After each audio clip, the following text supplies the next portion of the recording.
En el vídeo anterior aprendimos las nociones básicas sobre los números complejos. Si te lo perdiste, te recomiendo que lo veas antes de continuar. En este vídeo vamos a aprender las operaciones matemáticas básicas que podemos hacer con ellos. Hemos visto que un número imaginario es aquel que elevado al cuadrado da un número negativo y que un número complejo es aquel que tiene una parte real y una parte imaginaria. También hemos visto cómo podemos representarlo en un plano complejo, con el eje X representando a los números reales y el eje Y representando a los números imaginarios. En este ejemplo, z igual a 3 más 4i se representa en el plano cartesiano.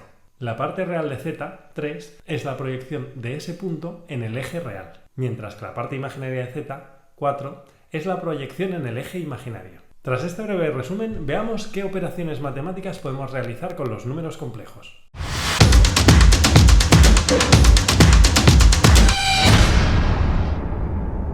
Ojo, un número complejo en un plano cartesiano no deja de ser un vector. En otro vídeo hablaremos sobre ellos, pero es importante tener en cuenta que ese concepto se complementa a lo que vamos a ver en este vídeo. Así que si no sabes lo que es un vector o cómo funciona, no te preocupes porque haremos un vídeo explicándolos en detalle. Y ya que estamos, para no perderte ningún vídeo en este canal, no olvides suscribirte. Al igual que con los números reales, podemos sumar o multiplicar los números complejos.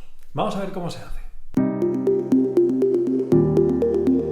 Vamos a empezar con la suma y la multiplicación de dos números complejos. Imaginemos que tenemos un número z que es igual a más b por i, como hemos visto hasta ahora en todos nuestros ejemplos. Pero vamos a añadir otro número complejo que va a ser w, el cual va a ser igual a c más d por i. ¿Cuál será la suma de estos dos números? Es decir, ¿cómo sumamos z y w? Sumarlos es muy sencillo. Cogemos el número complejo z y tenemos que sumarle el número complejo w. En este caso podemos sacar i como factor común y lo tenemos multiplicando a la d. Y como se están sumando los números y da igual el orden en el que los sumemos en este caso, pues podemos tener a más c más b más d multiplicados por i. Y este sería el resultado de la suma. Aunque la multiplicación es muy similar a la que haríamos con números reales, en el caso de la multiplicación de los números complejos, se utiliza un método que se conoce como FOIL. FOIL quiere decir First Outer Inner Last. Y vamos a ver qué significa eso, es muy sencillo. Vamos a pasar ahora a la multiplicación de números complejos. En este caso entonces tenemos que multiplicar z por w. Es decir, multiplicar el grupo de a más b por i por c más d por i. El método FOIL lo que implica es que primero vamos a multiplicar los first elements de cada grupo, el primer elemento del primer número complejo y el primer elemento del segundo número complejo, es decir, multiplicamos a por c. Sumamos el siguiente elemento. FOIL, ahora nos toca la O de outers. Outers son los del exterior, es decir, el exterior de todo el grupo, que sería a y di. Los extremos, por así decirlo.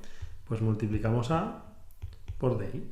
Le toca el turno a los inners, los interiores del grupo, es decir, los que ocupan la parte central. bi y c. Así que multiplicamos bi por c. Y por último, los last elements, los últimos de cada grupo. bi por di. Como aquí tenemos i dos veces, esto lo podemos simplificar como b por d por i al cuadrado. Y como bien hemos visto, i al cuadrado es igual a menos 1. Así que esto se nos queda en menos b por d.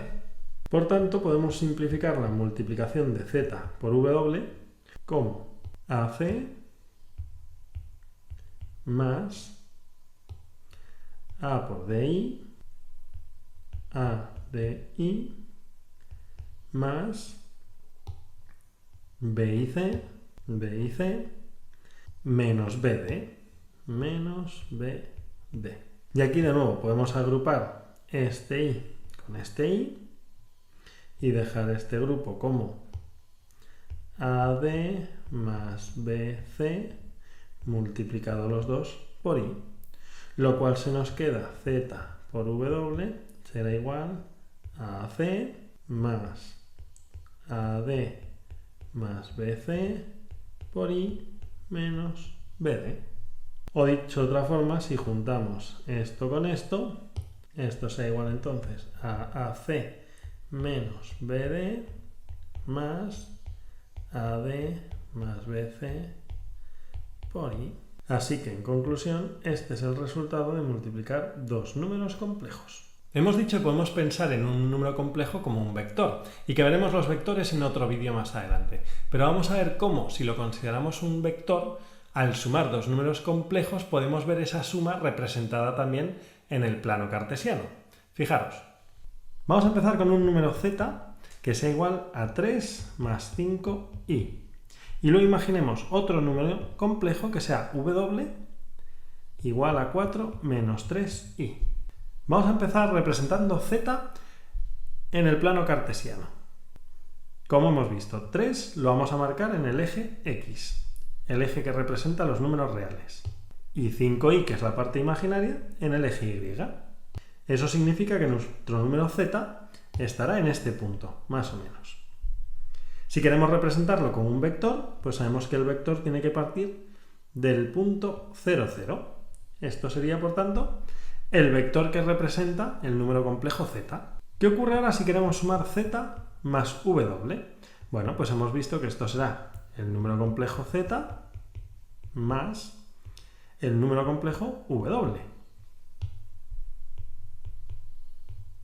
Para sumar vamos a sumar la parte real por un lado y la parte imaginaria por otro.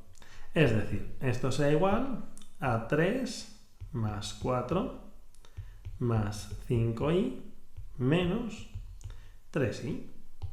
La parte real y la parte imaginaria.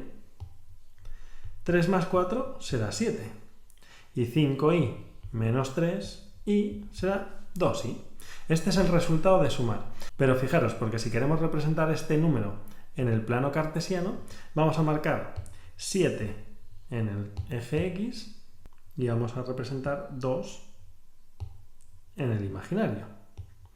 Es decir, este punto se encontraría exactamente aquí. Aquí tendríamos 7 más 2i. La cuestión es que para llegar a este punto, el vector que hay de aquí a aquí va a ser exactamente w. Es decir, este vector es exactamente 4 menos 3i. Vamos a ver cómo esto es súper útil en computación cuántica, ya que vamos a jugar mucho con vectores.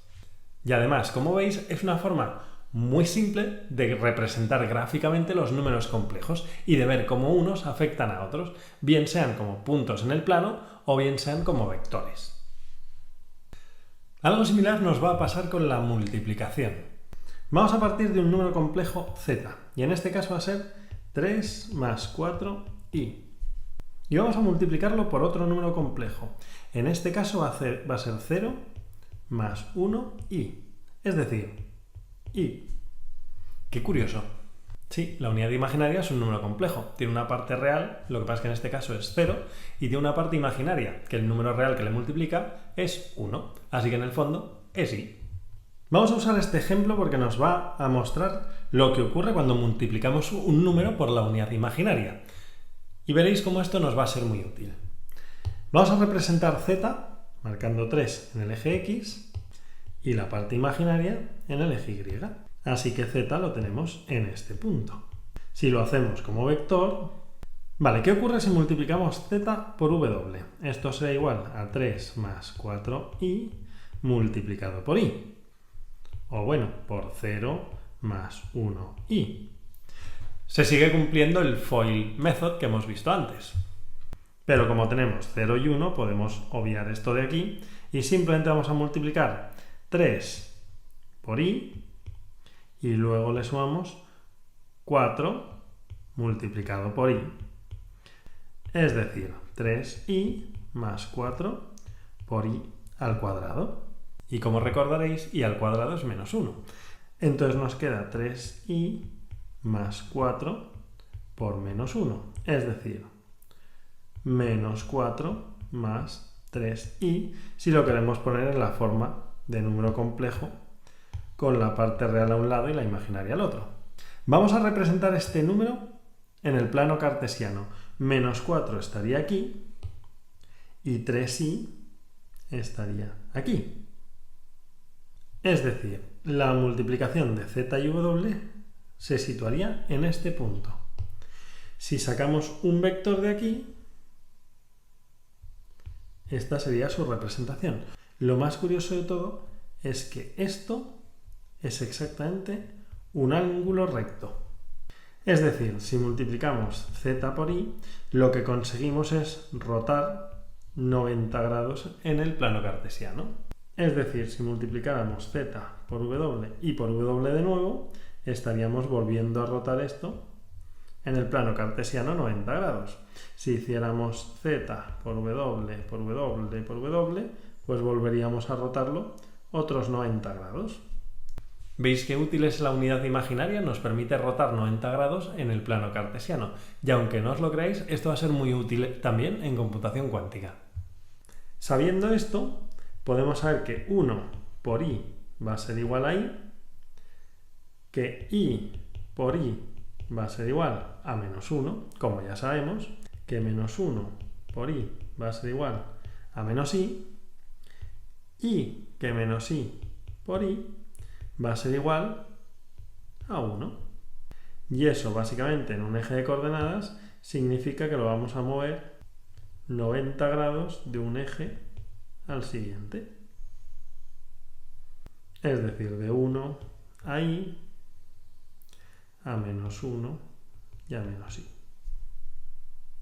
Aún no hemos terminado con los números complejos, pero para no hacer muy largo este vídeo, continuaremos en el siguiente. Vamos a ver conceptos como el conjugado complejo, el módulo, la fórmula de Euler o cómo mostrar números complejos en su forma polar. Todos estos conceptos son también importantes para ir construyendo la base matemática que necesitamos en computación cuántica. Así que, no os lo perdáis.